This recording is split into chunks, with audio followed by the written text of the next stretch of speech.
this mentoring moment, I want to talk to you about slowing down to live out of a vital union with the Father.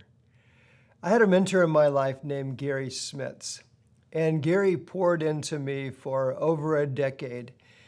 He would often show up during the week, sometimes even unexpected, and he would ask for a little bit of time to talk to me just about how I was doing. And at first, I didn't know what to make of that. But over time, I began to realize that he really had a heart for me in ministry. But another thing he wanted to do was help me understand a concept that I was mostly missing in my life. And the concept was this, that I could live out of a sense of vital union with the Father. Now, the funny thing is, I probably would have told you I already was, but I just didn't know what I was missing. So that's where I want to go for a moment this morning with you and encourage you to think about what it might look like to live out of a created space and time and place with the Father that then carries over to everything you do in your life. Let's think about it this way. One of the things that I mentioned in a previous mentoring moment was that at a particular time in ministry, God confronted me with taking more time with Him.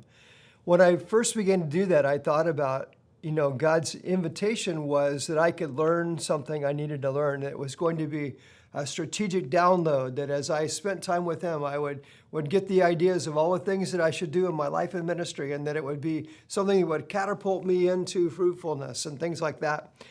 But the more I leaned into this invitation from God to spend time with Him, the more I began to realize it was much more about me being with God, being, rather than doing.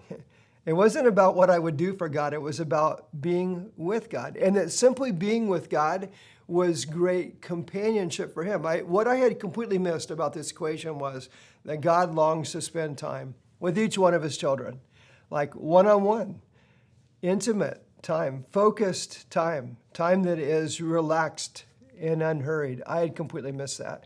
If you knew much about my life and ministry, you would probably know that one of the things I struggled with was workaholism, that I really had a sense that it was what I would do for God that mattered. And I think I used my time with God sometimes as a way I would come in, draw out what I needed, and then go and leave.